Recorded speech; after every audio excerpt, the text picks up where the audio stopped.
Welcome back to the channel. और जैसा कि मैंने बोला था कि अगले लेक्चर से अगले सेशन में हम रेस्पिरेशन को शुरू करेंगे, तो हम आ चुके हैं उस लेक्चर में। और रेस्पिरेशन को हम देखेंगे कि रेस्पिरेशन क्या है, ठीक है। और हम पूरे डाइजेशन को खत्म करके, यानी कि न्यूट्रिशन वाले पोर्शन को पूरा खत्म कर चुके हैं। अगर आपने उस लेक्चर को नहीं देखा है, उस सीरीज को नहीं देखा है, तो मैंने डाइजेशन एंड एब्जॉर्प्शन, जो भी ह्यूमन डाइजेस्टिव सिस्टम है, उसके बाद न्यूट्रिशन क्या है, इन सभी के लिए प्लेलिस्ट में वीडियो डाल दिए हैं, जो लेक्चर नंबर 1 से लेक्चर नंबर 4 तक है। अगर आपको बेसिक कॉन्सेप्ट समझना है कि हमारे शरीर में आखिर भोजन का डाइजेशन हो कैसे रहा है, अमीबा में डाइजेशन कैसे हो रहा है, heterotrophic nutrition, autotrophic nutrition, photosynthesis को पूरा डिटेल में मैंने उस सीरीज में समझा रखा है, लेक्चर नंबर 1 से लेक्चर नंबर 4 तक। आप चाहे तो उसको सीक्वेंस वाइज जाके देख सकते हैं। हालांकि वो क्या बोलते हैं, अगर आपने उसको देख रखा है तो उसको दोबारा देखने की आवश्यकता नहीं है। हम डाइजेशन में कहां तक समझ चुके थे, हमने देख लिया था कि भोजन डाइजेस्ट होकर कहां जा रही है, विलाई में अवशोषित हो रही है। विलाई में जो स्मॉल इंटेस्टाइन है वहां पे अब्जॉर्ब होके ब्लड स्ट्रीम में जा रही है। हम जान चुके थे कि हमारे ब्लड में ग्लूकोज आ चुका है। अब हम देखेंगे कि उस ग्लूकोज से फर्दर उसका ऑक्सीडेशन करके उससे एनर्जी कैसे निकाली जा रही है। देखिए रेस्पिरेशन क्या है। रेस्पिरेशन कार्बोहाइड्रेट या किसी भी न्यूट्रिटिव सब्सटेंस का ऑक्सीडेशन कराने के बाद उसमें से जो एनर्जी निकलती है, इसी प्रोसेस को, the process is called respiration. इसी प्रोसेस को रेस्पिरेशन बोलते हैं। सॉरी, न्यूट्रिशन मैंने गलती से बोल दिया। देखिए, मैंने अगर ऊपर ऊपर से समझाऊं, मैं अगर आपको ऊपर ऊपर से समझाना चाहूं, तो मान लीजिए ये क्या है, ग्लूकोज। लिखिएगा मत, अभी हम समझ लेते हैं कि हम क्या पढ़ने वाले हैं। हम क्या पढ़ने वाले हैं उसको समझ लेते हैं। ग्लूकोज का अगर ऑक्सीजन के साथ इसका रिएक्शन करा दिया जाए तो ये देगा एनर्जी CO2 प्लस H2O। इसी प्रोसेस को हम ऑक्सीडेशन बोलते हैं।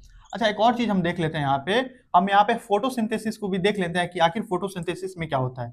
फोटोसिंथेसिस में इसका एकदम अपोजिट होता है। यहाँ पे होता है CO2 H2O, यहाँ पे सनलाइट, क्लोरोफिल, और बनता क्या है, ग्लूकोज या carbohydrate C6H12O6 plus plus O2 plus H2।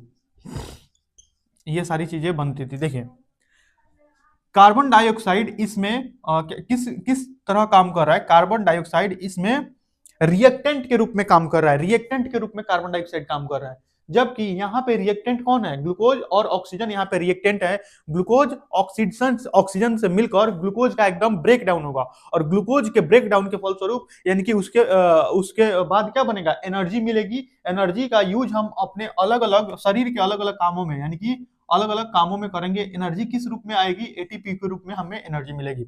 ATP क्या है, एटीपी एनर्जी करेंसी होता है। एनर्जी करेंसी यानी कि हमारे शरीर में कोई काम करवाना है और उस काम के लिए अगर एनर्जी रिक्वायर है, तो उस एनर्जी को हम कहां से लेंगे, एटीपी से लेंगे। एटीपी एक करेंसी है जो हमारे शरीर में एनर्जी प्रोवाइड करती है। हमारे शरीर में, मसल्स में, ब्रेन में, किसी भी चीज में अगर एनर्जी चाहिए तो वो कहां से मिलेगा, एटीपी से।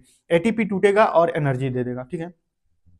तो यहाँ पे इसको बोलते हैं रेस्पिरेशन। ये क्या है, रेस्पिरेशन। ये क्या है, रेस्पिरेशन। और ये क्या है, photosynthesis. Photosynthesis and respiration both are opposite reactions. यहाँ पे जो रिएक्टेंट है, यहाँ पे वो प्रोडक्ट है, और यहाँ पे जो प्रोडक्ट है, यहाँ पे वो रिएक्टेंट है। तो इस बात को आप ध्यान से देख लीजिए, समझ लीजिए कि आखिर इन दोनों में क्या डिफरेंस है। ये रेस्पिरेशन का इक्वेशन है और ये है फोटोसिंथेसिस का इक्वेशन। ये बताना जरूरी इसलिए है क्योंकि बच्चा कभी कभी कंफ्यूज हो जाता है कि रेस्पिरेशन और फोटोसिंथेसिस में क्या डिफरेंस है। अब हम जान चुके हैं कि रेस्पिरेशन क्यों चाहिए, व्हाई वी नीड रेस्पिरेशन। हमें रेस्पिरेशन की जरूरत क्यों है, एनर्जी के लिए। हमें रेस्पिरेशन की क्यों जरूरत है, एनर्जी। हमने भोजन खा लिया था, ग्लूकोज हमारे ब्लड स्ट्रीम में पहुंच चुका था पिछले लेक्चर में। अगर आपने उसको नहीं देखा है तो वो इतना ज्यादा हाईली कॉन्सेप्चुअल लेक्चर है, उसको जाके जरूर देख लीजिए, नहीं तो ये लेक्चर आपको उतना अच्छे से समझ में नहीं आएगा फिर, लेकिन उतना अच्छे से समझ में नहीं आएगा ग्लूकोज में। और ग्लूकोज हमारी सभी कोशिकाओं तक जाएगी, सभी सेल्स तक जाएगी। क्यों, क्योंकि हमारा दिल जो है ब्लड को पंप कर रहा है सभी सेल्स तक, तो ग्लूकोज चली गई है सभी सेल्स में। ऑक्सीजन भी सभी सेल्स में जाएगी और वहां पे इन दोनों का रिएक्शन होगा और इन दोनों के रिएक्शन के फलस्वरूप इस रिएक्शन को ऑक्सीडेशन बोलते हैं। इस रिएक्शन को क्या बोलते हैं? Oxidation of glucose. किसी भी चीज के साथ ऑक्सीजन का मिलना ऑक्सीडेशन कहलाता है। किसी भी चीज के साथ ऑक्सीजन के रिएक्शन को ऑक्सीडेशन कहते हैं। ठीक है, यहाँ एनर्जी निकलेगी कार्बन डाइऑक्साइड जो हम अपने सांस से बाहर निकाल देंगे, और H2O भी हम अपने वेपर के रूप में सांस से भी बाहर निकालते हैं और वो शरीर में कहीं और भी जा सकता है। ठीक है, इतना बात हम जानेंगे। चलिए, चाहे तो इसको उतार सकते हैं, ये रेस्पिरेशन है, ये फोटोसिंथेसिस है। मिटा दूं? ठीक है, मिटाता हूं।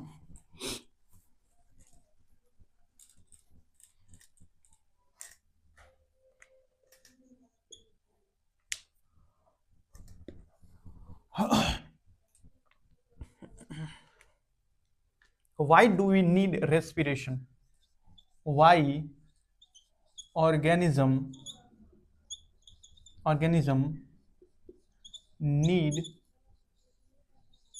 respiration? अब इसका आंसर हम क्या देख सकते हैं? बिकॉज in nutrition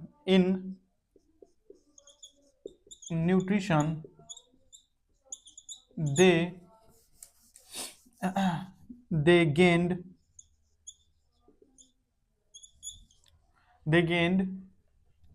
ग्लूकोज और carbohydrate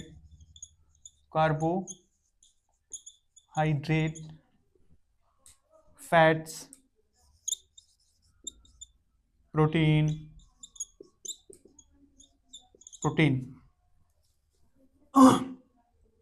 but still energy is not formed,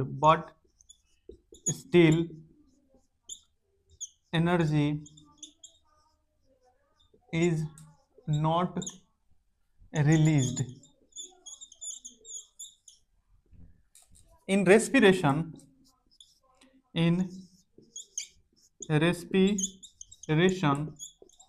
all these substance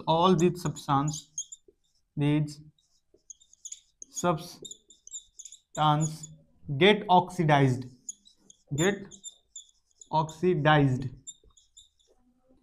and release huge amount of energy,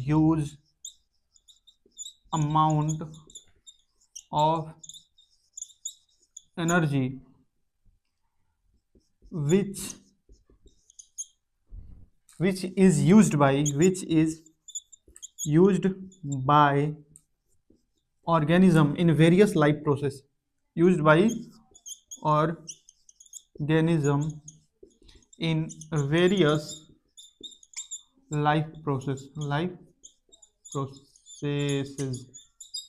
देखिए, इसको याद करने का जरूरी नहीं है, इसको आपको याद नहीं करना पड़ेगा। ये क्वेश्चन क्या पूछ रहा है? क्वेश्चन ये बोल रहा है कि आखिर जो भी ऑर्गेनिज्म है उनको रेस्पिरेशन की आवश्यकता क्यों होती है। अब हम समझ चुके हैं कि जब हम भोजन को करते हैं, हम न्यूट्रिशन लेते हैं, तो जितने भी न्यूट्रिटिव सब्सटेंस है जैसे कार्बोहाइड्रेट, प्रोटीन, फैट्स, ये सभी हमारे कहाँ चले जाते हैं? छोटी आंत में। वहां पे इनका अवशोषण किया जाता है, वहां पे ये अपने मूल रूप में, यानी कि जैसे प्रोटीन है तो प्रोटीन डायरेक्ट एब्जॉर्ब नहीं किया जाएगा, प्रोटीन को तोड़ा जाएगा, तो वहां पे प्रोटीएज होगा जो प्रोटीन को तोड़ देगा। किसमें तोड़ देगा? एमिनो एसिड में। वैसे ही फैट्स को तोड़ दिया जाएगा, फैट्स के जो बड़े बड़े ग्लोब्यूल है उनको तोड़कर छोटा कर दिया जाएगा और वहां से इनको एब्जॉर्ब कर लिया जाएगा ब्लड स्ट्रीम में। ब्लड इनको ले जाएगी सभी सेल्स के पास और सेल्स के पास ऑक्सीजन पहुंचेंगे, क्योंकि हम सांस लेते हैं और सांस में हम क्या लेते हैं? ऑक्सीजन को लेते हैं। तो एब्जॉर्प्शन के द्वारा ब्लड में सभी न्यूट्रिटिव सब्सटेंस होते हुए सेल्स के पास चले गए, उसके बाद हम सांस लिए, सांस के साथ ऑक्सीजन भी चला गया। अब इन दोनों का जब क्या होगा? इन दोनों में जब ऑक्सीडेशन होगा, ऑक्सीडेशन रिएक्शन होगी, तो उसमें बहुत ही एनर्जी रिलीज होगी, बहुत ही ज्यादा एनर्जी रिलीज होगी और उसी एनर्जी का उपयोग सभी जीव जंतु, पेड़ पौधे जितने भी हैं अपने शरीर के अलग अलग कामों में करते हैं। इसीलिए हमें रेस्पिरेशन की आवश्यकता होती है। अगर रेस्पिरेशन नहीं होगा तो हम सिर्फ भोजन करेंगे, भोजन से हमें ऊर्जा नहीं मिलेगी, भोजन से हमें ऊर्जा नहीं मिल सकती है, इसीलिए रेस्पिरेशन आवश्यक है। और वही बात मैंने इसको अपनी भाषा में लिख दिया है। आप चाहे तो इसको और ज्यादा सरल तरीके से और ज्यादा सिंपल वे में लिख सकते हैं। हालांकि मैंने इतने सिंपल वे में लिख दिया है ताकि आप खुद भी समझ पाए। बिकॉज इन न्यूट्रिशन दे यहाँ पे द नहीं, दे होगा। दे गेंड, दे मतलब कौन? दे मतलब ऑर्गेनिज्म।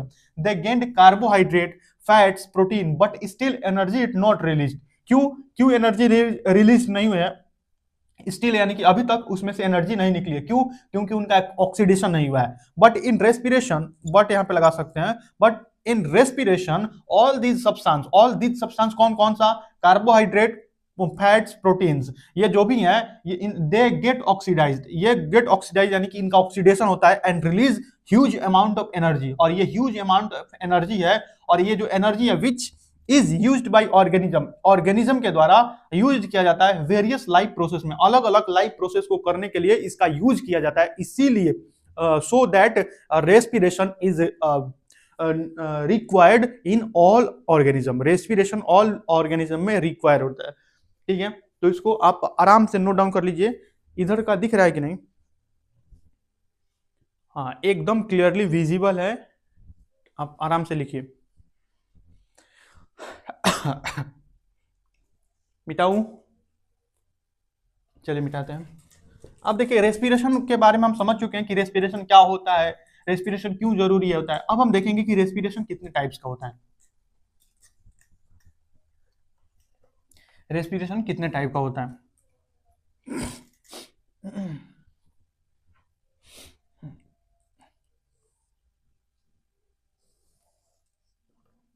रेस्पिरेशन कितने टाइप्स का होता है?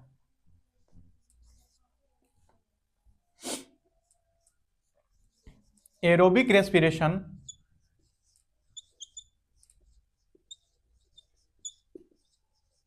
एनएरोबिक,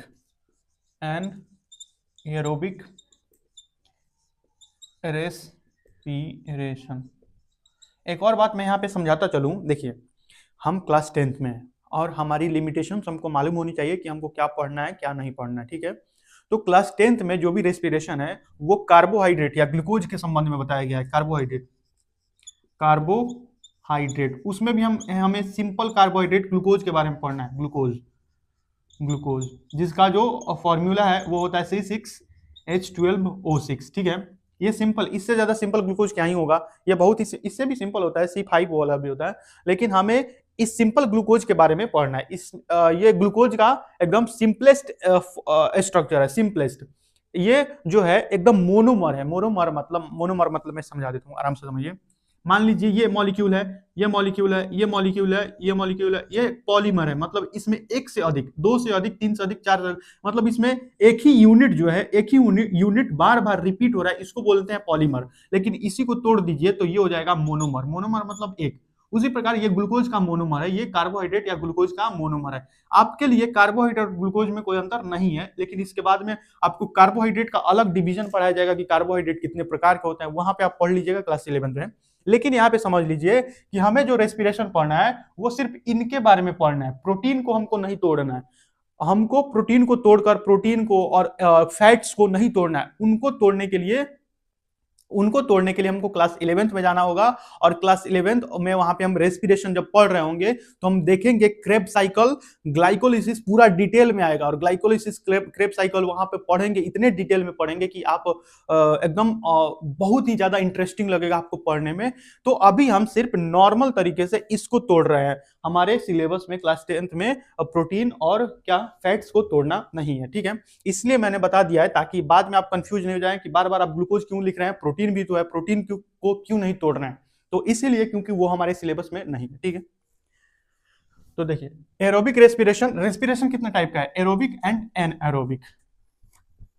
एरोबिक का मतलब समझ लीजिए, जब ग्लूकोज, देखिए जब ग्लूकोज जो है C6H12O6, ये जो ग्लूकोज है जब ये ऑक्सीजन के प्रेजेंस में टूटता है, यानी कि इसका जब ऑक्सीडेशन होता है, तब ये क्या देता है? ये देता है energy plus CO2 plus H2। यानी कि इसका जब ऑक्सीडेशन होता है, ऑक्सीजन के साथ इसका रिएक्शन होता है, तो इसमें से क्या निकलती है? एनर्जी। लेकिन जब इसका ऑक्सीडेशन नहीं हो पाता है, जब इसी ग्लूकोज का ऑक्सीडेशन नहीं हो पाता है, तो इसके लिए 2-3 प्रोसेस है। ठीक है, ये है C6H12, यहां पे कार्बोहाइड्रेट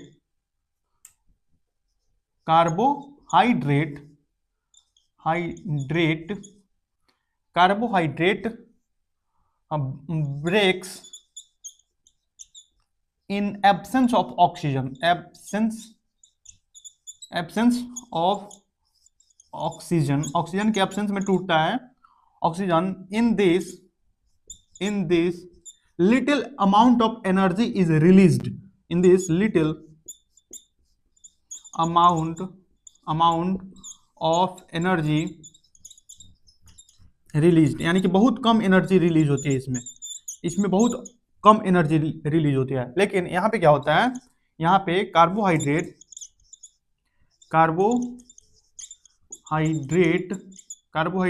या ग्लूकोज, यहाँ पे ग्लूकोज GLU लिख लीजिए, glu carbohydrate glucose get fully oxidized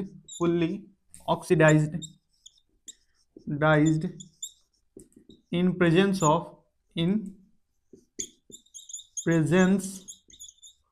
of oxygen.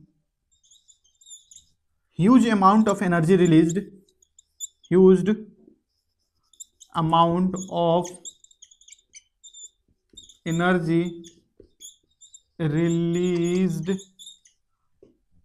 along CO2 and water। तो देखिए इसमें जो होता है, इसमें पार्शियल ऑक्सीडेशन होता है, इसमें पार्शियल ऑक्सीडेशन होता है, यानी कि ग्लूकोज टूटता है लेकिन पार्शियली टूटता है, एब्सेंस ऑफ ऑक्सीजन। यहाँ पे ऑक्सीजन का एब्सेंस होता है, ऑक्सीजन यहाँ पे प्रेजेंट नहीं होती है, टूटता है लेकिन बहुत कम टूटता है, जिसके कारण इसमें एनर्जी भी कम रिलीज होती है।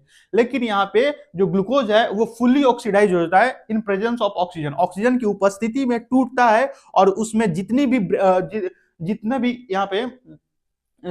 यहाँ पे कार्बन एटम होते हैं वो सभी ऑक्सीडाइज होते हैं, और उनसे 6 मॉलिक्यूल ऑफ क्या बनता है, कार्बन डाइऑक्साइड का 6 मॉलिक्यूल बनता है, 6 molecule of carbon dioxide, and huge amount of energy is released in aerobic respiration. Aerobic respiration एक ऐसा रेस्पिरेशन है जो ऑक्सीजन के प्रेजेंस में होता है, ऑक्सीजन के प्रेजेंस में। और एनएरोबिक रेस्पिरेशन एक ऐसा रेस्पिरेशन है जो एब्सेंस ऑफ ऑक्सीजन, यानी कि ऑक्सीजन की अनुपस्थिति में होता है, इसमें बहुत कम मात्रा में इसमें क्या रिलीज होता है, इसमें बनता है पाइरुवेट भी बन सकता है, इथेनॉल भी बन सकता है, इथेनॉल या इथाइल अल्कोहल भी बन सकता है, CO2 भी बन सकता है, H2O भी बन सकता है। देखिए इसमें बहुत पार्शियल ऑक्सीडेशन होता है, इसमें पार्शियल मतलब क्या होता है, पार्शियल मतलब बहुत कम, तो इसमें इसी के कारण पार्शियल ऑक्सीडेशन के कारण इसमें पाइरुवेट, इथेनॉल, ये सारी चीजें बनती है। लैक्टिक एसिड भी बन सकता है, लैक्टिक एसिड। अभी हम समझेंगे कि कब कौन बनेगा, पाइरुवेट कब बनेगा, इथेनॉल कब बनेगा, लैक्टिक एसिड कब बनेगा, ये सब हम अभी समझेंगे। लेकिन ये जो है ऑक्सीजन की उपस्थिति में हो रहा है, और ऑक्सीजन की उपस्थिति में होने के कारण इसमें 100% ऑक्सीडेशन हो रहा है। किसका, ऑक्सीजन क्या बोलते हैं इसको, ग्लूकोज का 100% ऑक्सीडेशन हो रहा है। ग्लूकोज का 100% ऑक्सीडेशन होने के कारण इसमें जितने भी मॉलिक्यूल हैं, जितने भी कार्बन के एटम है वो टूट रहे हैं, और टूटने के बाद 6 मॉलिक्यूल ऑफ कार्बन डाइऑक्साइड बनेगा, 6 मॉलिक्यूल ऑफ कार्बन डाइऑक्साइड बनेगा। इसमें ह्यूज अमाउंट ऑफ एनर्जी, यानी कि एनर्जी बहुत ज्यादा रिलीज होगी। किस फॉर्म में रिलीज होगी, एटीपी के फॉर्म में, एटीपी के फॉर्म में एनर्जी रिलीज होगी। इसमें भी एटीपी के फॉर्म में ही होगी, लेकिन इसमें कम होगी, इसमें ज्यादा होगी। तो मुझे लगता है एरोबिक रेस्पिरेशन एंड एनाएरोबिक रेस्पिरेशन को आप अच्छे से समझ चुके होंगे, इसको नोट डाउन कर लीजिए। कार्बोहाइड्रेट यानी कि glucose breaks in absence of oxygen, in this यहाँ पे कॉमा डालिए, little amount of energy released. Pyruvate, ethanol, CO2 ये सभी बन सकते हैं। यहाँ पे मिटाऊं, ठीक है, मिटाता हूं।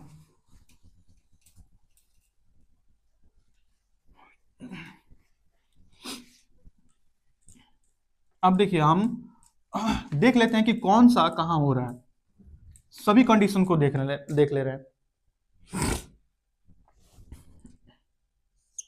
C6H12O6,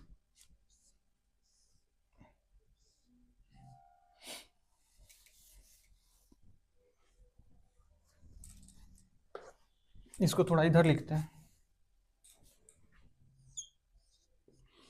C6H12 O6। ये एक ग्लूकोज का मॉलिक्यूल है, ये जाएगा ग्लाइकोलिसिस में, glycolysis in cytoplasm.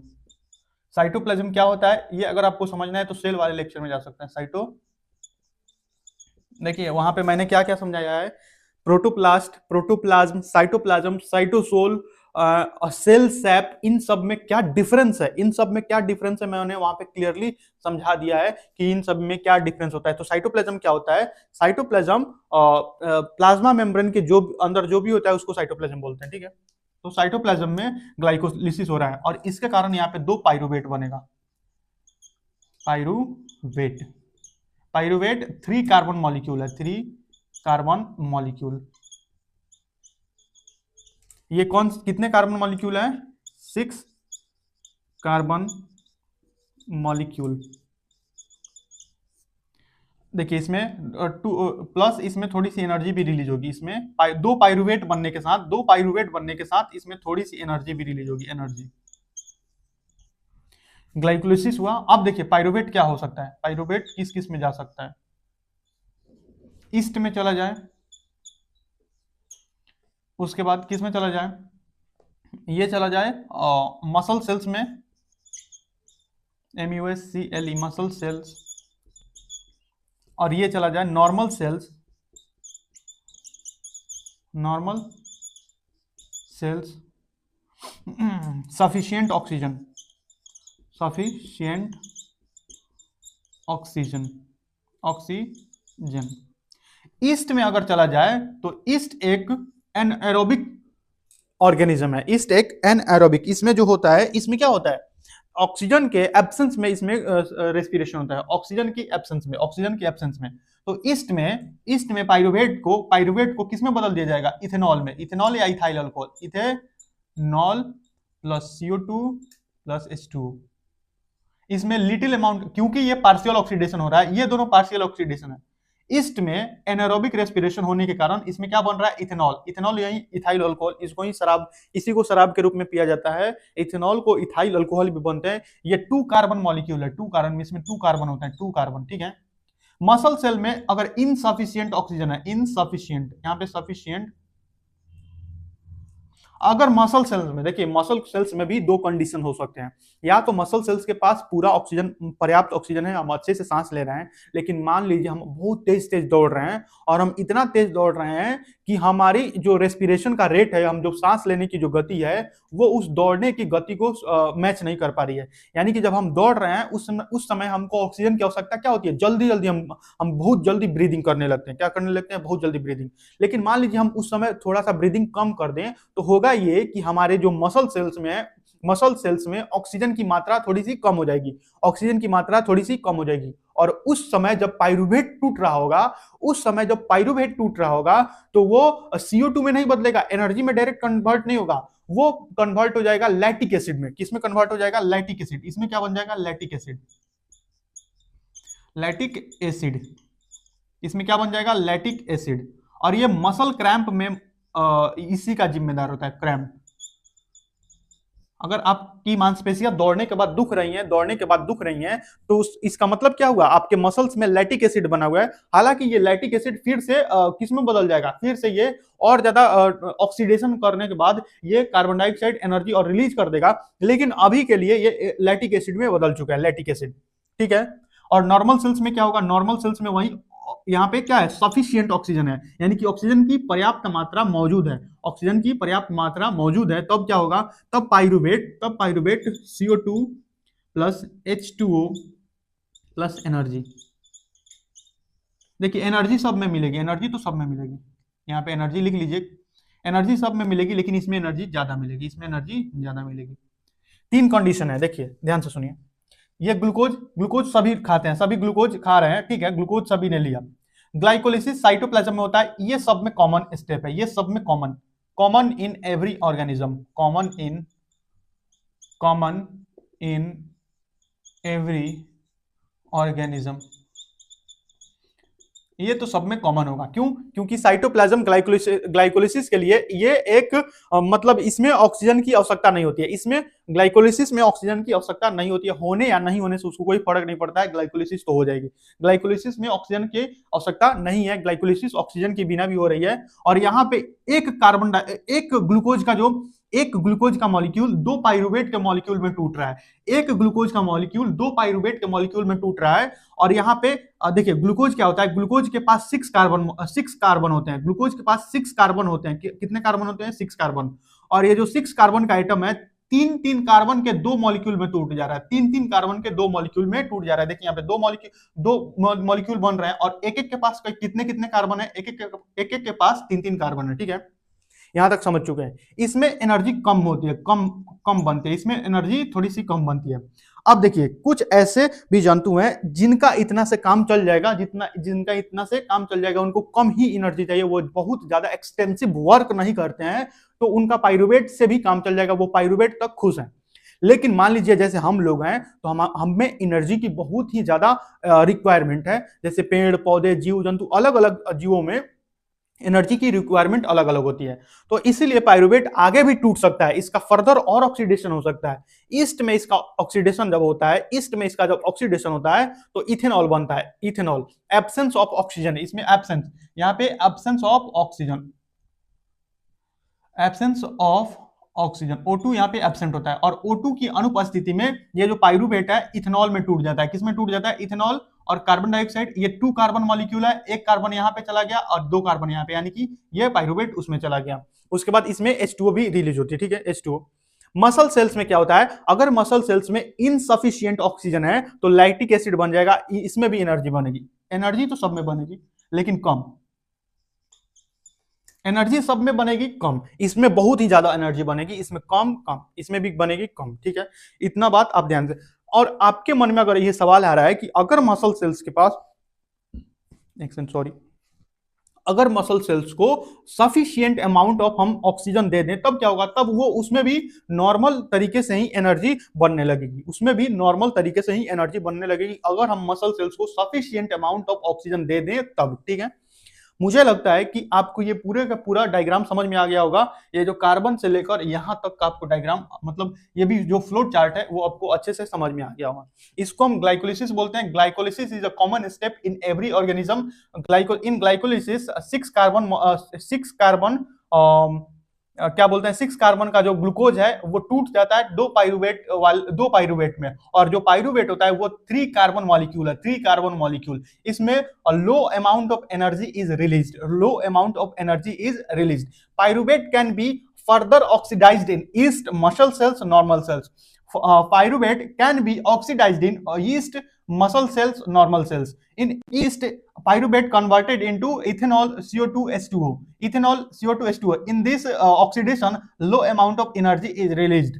In muscle cells, if there is insufficient amount of oxygen is present, then pyruvate can be converted into lactic acid and energy. Low amount of energy released in also this process. But if sufficient amount of oxygen is present inside the cell, then pyruvate is 100% oxidized, 100% oxidized, and it will converted into CO2 H2O, and huge amount of energy is released during this reaction. ठीक है, तो आप ऐसा लिख सकते हैं, आप चाहें तो ऐसा लिख सकते हैं, अपनी भाषा में भी लिख सकते हैं। हमने कोई याद करके नहीं बोला है, हमने यहां से देखा और यहां तक बोल दिया। आप भी चाहें तो यहां से देख सकते हैं और धीरे धीरे बोलना शुरू कीजिए, अपने आप हो जाएगा। लिख लीजिए।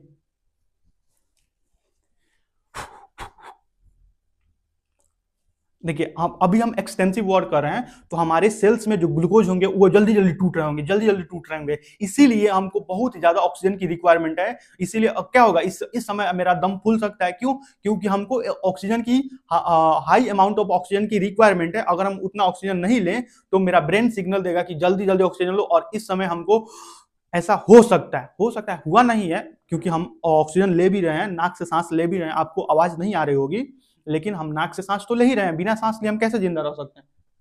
तो हमारे शरीर में ये, इसको महसूस कीजिए, इसको अपने भीतर महसूस कीजिए कि मेरे भीतर ऐसा हो रहा है, मैं ही दौड़ता हूं तो मेरे मसल में क्रैम्प होता है, और मैं ही जब ऑक्सीजन का फुल्ली यूज करता हूं तो मेरे ही भीतर एनर्जी रिलीज होती है। Huge amount of energy is released in my own cells, not hypothesis. ये हाइपोथेसिस नहीं है, ये हमारे भीतर हो रहा है, ये हमारे भीतर हो रहा है, बायोलॉजी है ये, इसको महसूस कीजिए। मिटा दूं, मिटाऊं?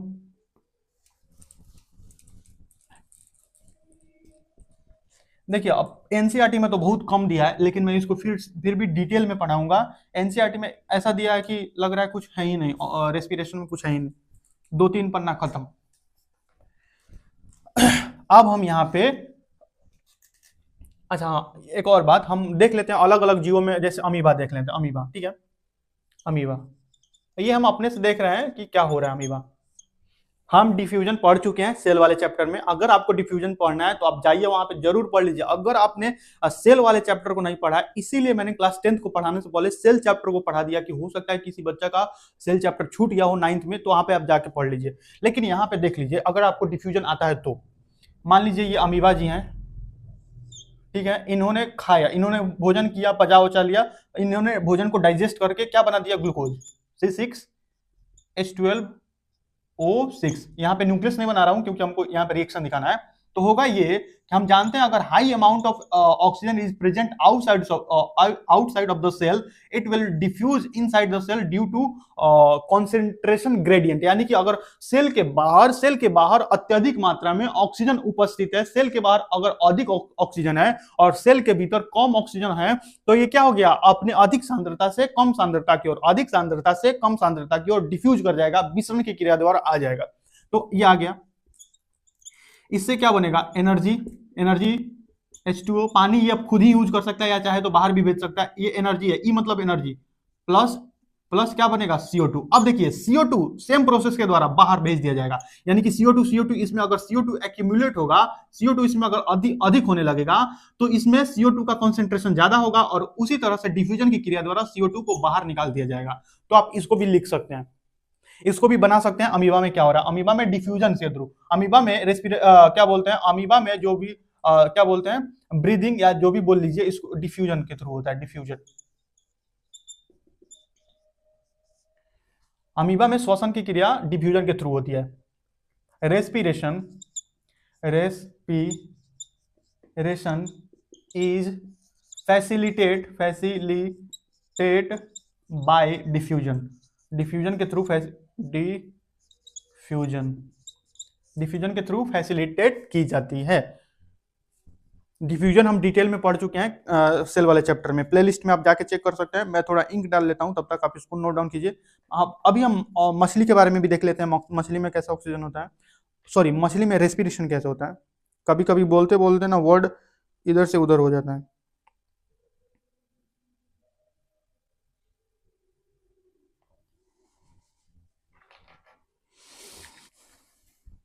आपने मछली को पानी में देखा होगा, तो मछली अपना मुंह खोलती है बंद करती है, मुंह खोलती है बंद कर देती है। हम पहले जब छोटे थे तो हमें ऐसा लगता था कि मछली पानी पीने के लिए ऐसा कर रही है, लेकिन बाद में जब हम बड़े हुए, हमने पढ़ा, तो हमें ऐसा मालूम चला कि पानी पीने के लिए नहीं करती है, वो सांस ले रही होती है। पानी पी जाए वो अलग बात है, सांस ले रही होती है मेनली। यूनिसेलुलर, जितने भी यूनिसेलुलर क्या बोलते हैं ऑर्गेनिज्म है, उनमें ऐसा ही होगा, यूनिसेलुलर में ऐसा ही होगा, डायरेक्ट डिफ्यूजन हो जाएगा। अर्थवर्म में भी डायरेक्ट डिफ्यूजन होता है, यहां पे लिख लीजिए अर्थवर्म। इन अर्थवर्म केचुआ, इन earthworm respiration is facilitated bye diffusion. यानी कि अर्थवर्म में भी डिफ्यूजन के ही थ्रू होता है। देख लीजिए, मान लीजिए ये अर्थवर्म है, मैं यहाँ पे बना दे रहा हूँ, मान लीजिए ये अर्थवर्म है, ठीक है। तो अर्थवर्म के ये जो क्या बोलते हैं उसका स्किन है, अर्थवर्म के स्किन के नीचे एकदम फाइन वेसल्स होते हैं, ये फाइन ब्लड वेसल्स हैं। इतने बारीक ब्लड वेसल्स होते हैं कि डायरेक्ट एटमॉस्फेयर के ऑक्सीजन इसमें आ जाता है और यहाँ से कार्बन डाइऑक्साइड रिलीज कर दी जाती है, कार्बन डाइऑक्साइड रिलीज कर दी जाती है। आप देखे होंगे कि उसका जो ऊपर वाला सरफेस हमेशा भीगा हुआ रहता है, ऊपर वाला सरफेस हमेशा भीगा हुआ रहता है, इतनी नमी होती है, इतना पतला ब्लड वेसल होता है, उसके स्किन के ठीक नीचे इतना पतला ब्लड वेसल होता है कि डायरेक्ट एटमोस्फेयर से वो क्या कर लेता है, डिफ्यूजन के थ्रू उसका रेस्पिरेशन नहीं ब्रीदिंग होता है। ये केचुआ है, ये क्या है, अर्थवर्म, अर्थवर्म। हमने दो चीजों में देख लिया, अमीबा में देख लिया, अर्थवर्म में देख लिया, अब हम एक और चीज में देख लेते हैं जिसका नाम है फिश। फिश फिश फिश मछली। मिटा दूं?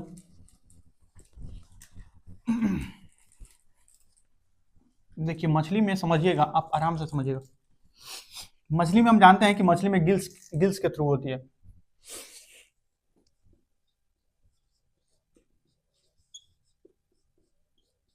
देखिए गिल्स क्या होती है, हम यहाँ पे एक मछली बनाने का कोशिश कर रहे हैं, शायद बन जाए।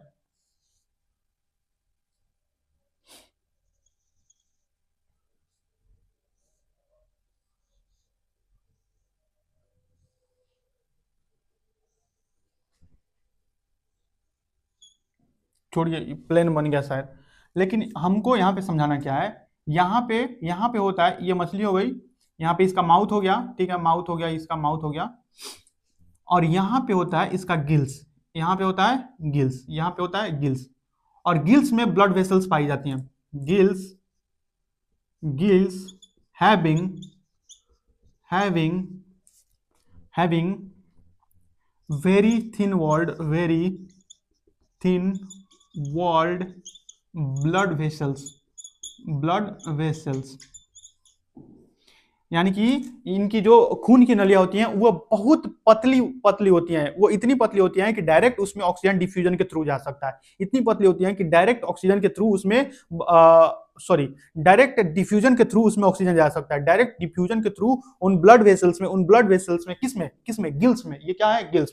अच्छा देखिए, गिल्स को ढकने के लिए ऊपर एक ढक्कन होता है, ये डायरेक्ट मछलियों का गिल्स डायरेक्ट दिख नहीं हो रहा होता है, एक ढक्कन के थ्रू, जिसको हम आपने अगर मछली कटवाया होगा, अगर आप नॉनवेज खाते हैं तो आपने देखा होगा कि उसको उठाकर उसका गिल्स निकालकर फेंक दिया जाता है, उसका गिल्स निकालकर फेंक दिया जाता है। तो गिल्स को ऊपर से कवर करने के लिए मछलियों में ऑपरक्यूलम जो स्ट्रक्चर पाई जाती है उसको ऑपरक्यूलम बोलते हैं, उसको क्या बोलते हैं, ऑपरक्यूलम। तो आप यहां पे लिख लीजिए कि gills are covered by, these are covered by operculum। अगर आप मछली को ध्यान से देखें तो गिल्स डायरेक्ट नहीं दिख रही होती है, वो ऑपरक्यूलम के नीचे प्रेजेंट होती है, जो लाल लाल एकदम ये रेड इन कलर होती है, रेड पिंकिश रेड होती है, ये एकदम रेड कलर होते हैं। क्यों? क्योंकि इसमें ब्लड वेसल्स पाई जाती है जिसमें ब्लड फ्लो कर रहा होता है, ठीक है। अब क्या होता है जब मछली देखिए ये पानी है, मतलब मछली तो पानी में ही रहेगी, कहां रहेगी, लेकिन पानी में ऑक्सीजन डिसॉल्व होता है, पानी में ऑक्सीजन घुला हुआ होता है। देखिए हम आपने स्प्राइट या किसी भी चीज को, किसी भी क्या बोलते हैं, कोक या कुछ भी पिया होगा, तो उसमें जब हम ढक्कन खोलते हैं तो एकदम फिज फिज की आवाज आती है। क्यों? क्योंकि उसमें कार्बन डाइऑक्साइड को डाला गया होता है, कार्बन डाइऑक्साइड को, कार्बोनेटेड वाटर रहता है, यानी कि हम जानबूझकर प्रेशर लगाकर उसमें कार्बन डाइऑक्साइड को डिसॉल्व करा देते हैं, कार्बन डाइऑक्साइड को पानी में डिसॉल्व करा देते हैं। उसी प्रकार से जो नदी, तालाब, समुद्र होते हैं उसमें भी ऑक्सीजन अपने आप घुली हुई रहती है, कम मात्रा में ऑक्सीजन घुली हुई रहती है, कम मात्रा में ऑक्सीजन घुली हुई रहती है। तो जब मछली पानी पीती है तो पानी होते हुए उसके गिल्स के थ्रू पास करती है, पानी पीती है और गिल्स के थ्रू पास करती है, और पानी में ऑक्सीजन घुला हुआ था। अब जो वो ऑक्सीजन है वो सिर्फ वो डायरेक्ट कहां चला जाएगा, वो मछली के गिल्स से कहां चला जाएगा, उनके ब्लड वेसल्स में। यानी कि ये जो ऑक्सीजन इसमें घुला हुआ है, ये ऑक्सीजन घुला हुआ है, ये इसमें गिल्स में चला जाएगा, इसमें कहां चला जाएगा, गिल्स में। और जो भी एक्सेस वाटर है वो फिर से बाहर निकल जाएगा, यहां से जाएगी और यहां से बाहर, यहां से जाएगी और यहां से बाहर, यहां से जाएगी और यहां से बाहर। लेकिन जो ये ऑक्सीजन है ये get trapped in blood vessels, oxygen get trapped in blood vessels of gills, get diffused, trapped मत बोलिए, डिफ्यूज्ड इन ब्लड वेसल्स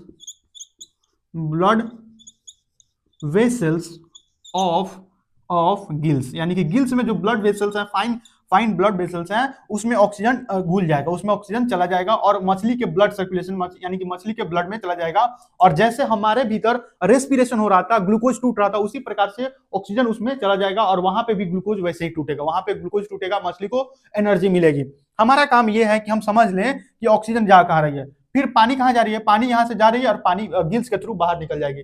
मछली पानी पिएगी, गिल्स के थ्रू ऑक्सीजन जाएगा, ऑक्सीजन और पानी दोनों घुल के जाएंगे, लेकिन जो ऑक्सीजन है वो गिल्स में क्या हो जाएगा, उन डिफ्यूज हो जाएगा ब्लड वेसल्स में, लेकिन जो एक्सेस वाटर है वो बाहर गिल्स के थ्रू बाहर निकल जाएगी। यहाँ पे एक और पॉइंट लिख लीजिए, excess water will be will will go out through gills यानी कि बाहर चल जाएंगे, गिल्स से ही बाहर चल जाएंगे। लेकिन वहीं ऑक्सीजन क्या होगा, ऑक्सीजन ब्लड वेसल्स में चला जाएगा, वहीं पे ऑक्सीजन क्या हो जाएगा, ब्लड वेसल्स में चला जाएगा। किसके ब्लड वेसल्स में, गिल्स के ब्लड वेसल्स में ऑक्सीजन चला जाएगा। इस प्रकार से मछली सांस लेती है, इस प्रकार से मछली सांस लेती है, इस प्रकार से मछली सांस लेती है।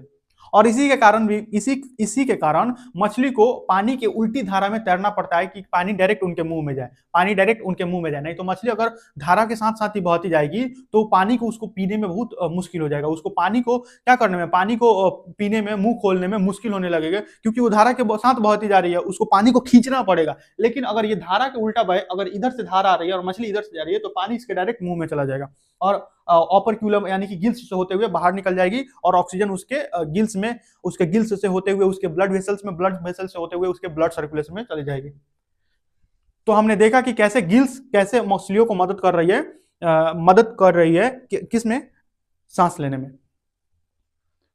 मिटा दो, आप चाहें तो और अच्छा मछली बना लीजिएगा, हमसे बना नहीं है। मिटा दूं। अब हम टोटली आ चुके हैं ह्यूमन के जो भी रेस्पिरेटरी सिस्टम होता है, ह्यूमन रेस्पिरेटरी सिस्टम। एंड देखिए, ह्यूमन रेस्पिरेटरी सिस्टम को मैं एकदम डिटेल में पढ़ाऊंगा, एकदम डिटेल में। तो मुझे लगता है कि आज के लिए क्लास इतना ही पर रोक देते हैं और हम टॉपिक लगा देते हैं ह्यूमन रेस्पिरेटरी सिस्टम। पहले तो हम डायग्राम के थ्रू अच्छे से समझेंगे ह्यूमन रेस्पिरेटरी सिस्टम। ह्यूमन थोड़ा सा पढ़ा ही देता हूं, respiratory system, human respiratory system.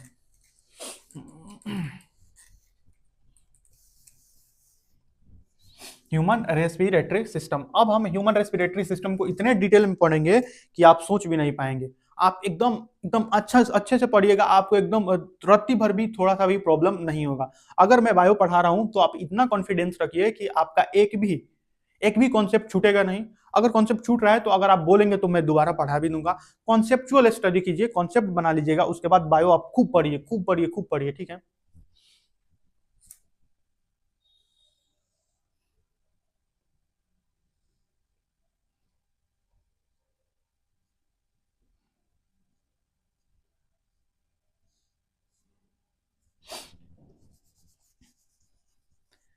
देखिए यहाँ पे क्या होगा, ये हो जाएगा नेजल चैम्बर।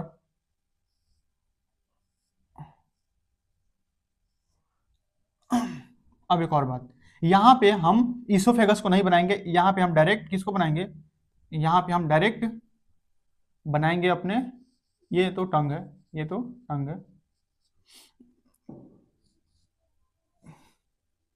यहाँ पे हम सिर्फ ट्रैकिया को बना रहे हैं। किसको बना रहे हैं, ट्रैकिया को। हालांकि यहाँ पे होता है, यहाँ पे इसोफेगस होता है, इसोफेगस भी होता है, लेकिन हम यहाँ पे ट्रैकिया को बना रहे हैं, ठीक है।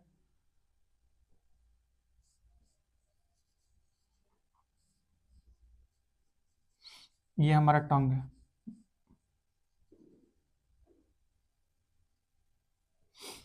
और ये है ट्रैकिया, ये क्या है, ट्रैकिया, ये क्या है, ट्रैकिया।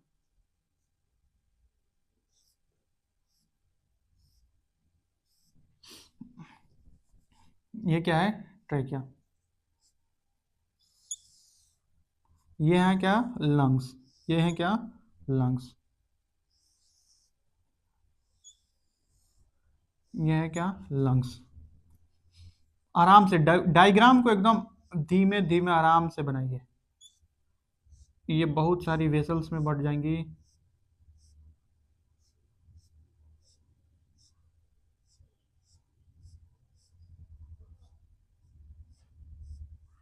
यहाँ पे एल्वियोलाई आ जाएंगे। तब तक मैं डायग्राम इसलिए बना दे रहा हूँ ताकि हम अगले क्लास में यहाँ से शुरू कर सकें यहाँ पे। और सेम सेम इसमें भी होगा, सेम इसमें होगा, ठीक है।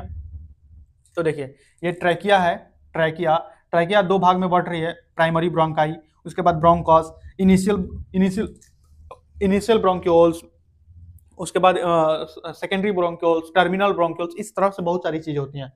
तो हम यहां से देखेंगे कल, इसके बाद जो हम देखेंगे कि कैसे कैसे इंसान में कैसे श्वसन की क्रिया हो रही है, इंसान में कैसे रेस्पिरेशन हो रहा है, उसको हम देखेंगे। और रेस्पिरेशन को देखने से पहले हम ये देखेंगे कि ब्रीदिंग क्या होता है। ब्रीदिंग और रेस्पिरेशन में तो हम डिफरेंस समझेंगे कि ब्रीदिंग क्या होता है, रेस्पिरेशन कितने भागों में बटा हुआ है। जो जो रेस्पिरेशन है, हमारे हमारे भीतर रेस्पिरेशन दो भागों में बटा हुआ है, external respiration, internal respiration. Internal respiration में transport of oxygen and carbon dioxide होता है, उसके बाद सेलुलर रेस्पिरेशन होता है इंटरनल रेस्पिरेशन में। लेकिन एक्सटर्नल रेस्पिरेशन में सिर्फ जो होता है ऑक्सीजन का अंदर जाना फेफड़ों तक, और कार्बन डाइऑक्साइड का फेफड़ों से लंग्स से बाहर आना, ये एक्सटर्नल रेस्पिरेशन है। तो सबसे पहले हमारे हमारे भीतर रेस्पिरेशन दो भाग में डिवाइड होता है, एक्सटर्नल एंड इंटरनल। डिवाइडेड होता नहीं है, हम अपनी समझने के लिए, उसको दो भाग में बांट देते हैं। तो पहले तो हम इसको अच्छे से समझेंगे, उसके बाद इस यहाँ पे नीचे डायफ्राम होता है। यहाँ पे क्या होता है, डायफ्राम। यहाँ पे नीचे क्या होता है, डायफ्राम।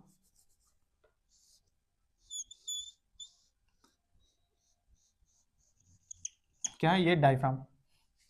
नेजल चैम्बर, ये क्या है, नेजल चैम्बर।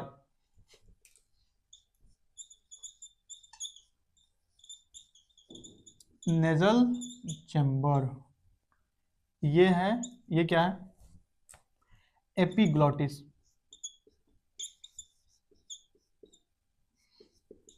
एपिग्लॉटिस ये है ट्रैकिया। ये है लेफ्ट लंग। ये है राइट लंग। ये है alveoli, terminal bronchiole, terminal bronchioles. ये है प्राइमरी ब्रोंक्यूल्स, सॉरी ब्रोंकाई। ये है ब्रोंकाई, ब्रोंकाई। ये सब चीजें हम देखेंगे कि कैसे जो ट्रैकिया है वो दो पार्ट में सेपरेट हो रहा है, दोनों दोनों फेफड़ों में जा रहा है। यहाँ पे हमारा दिल होता है, यहाँ पे हमारा हार्ट सिचुएटेड होता है, यहाँ पे। और इस प्रकार से कुछ हमारा हार्ट यहाँ पे सिचुएटेड होता है। इसके बारे में भी हम ट्रांसपोर्टेशन में समझेंगे। इसके बारे में हम कहाँ समझेंगे, ट्रांसपोर्टेशन में। यहाँ पे हम सांस लिए, सांस इसके भीतर जाएगा, दो भाग में बढ़ जाएगा। और पूरा डिटेल रेस्पिरेटरी सिस्टम को पहले डिटेल में पढ़ेंगे, उसके बाद ह्यूमन रेस्पिरेटरी सिस्टम को अच्छे से पढ़ते हुए रेस्पिरेशन को खत्म करेंगे, उसके बाद रेस्पिरेशन को खत्म करेंगे, ट्रांसपोर्टेशन शुरू करेंगे, ठीक है। तो आज के लिए इतना ही। आपने इस वीडियो लेक्चर को इतना अत्यधिक समय तक देखा, इसके लिए आपका बहुत बहुत धन्यवाद। Thank you so much.